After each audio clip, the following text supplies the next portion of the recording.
Filippo Maniero oggi in panchina al posto dello squalificato Mauro Zironelli, è un passo indietro rispetto alle ultime uscite. Cos'è successo? Sì, un passo indietro dal punto di vista del risultato.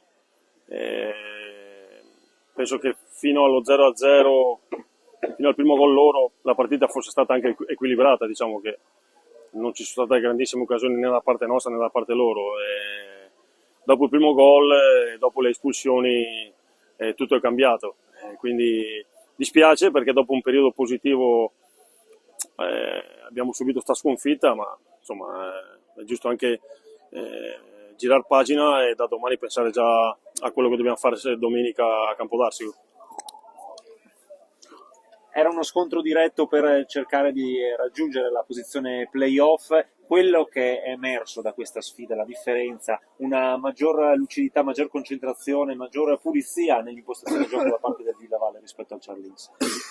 Sì, non dimentichiamo che anche loro insomma, sono una squadra che dall'inizio del campionato stanno nelle prime posizioni, quindi sapevamo di incontrare una grande squadra e probabilmente alla fine non è che ha rubato nulla, ecco, nei nostri confronti.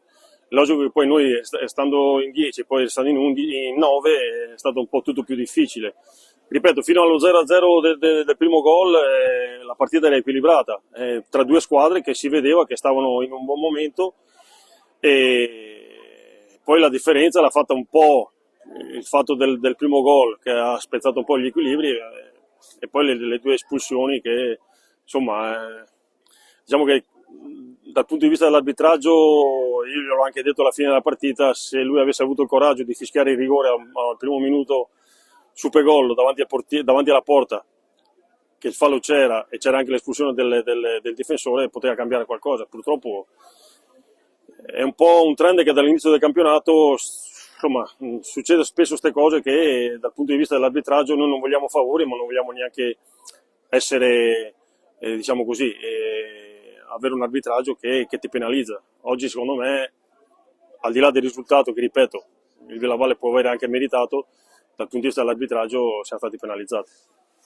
Invece dal punto di vista tattico, qual era il piano gara per affrontare una squadra così forte come si è dimostrata? E anche una domanda sugli infortuni della Giovanna, cosa è successo?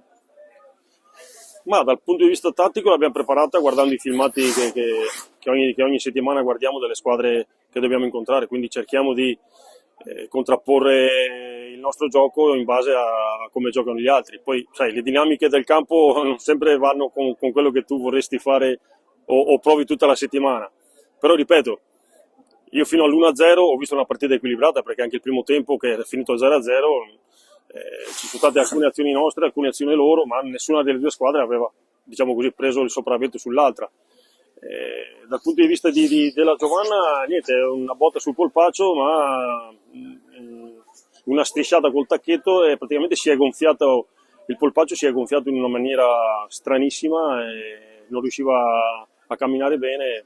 Probabilmente l'ematoma gli impediva di fare dei movimenti, però penso sia solo una botta, niente di grave. Ok.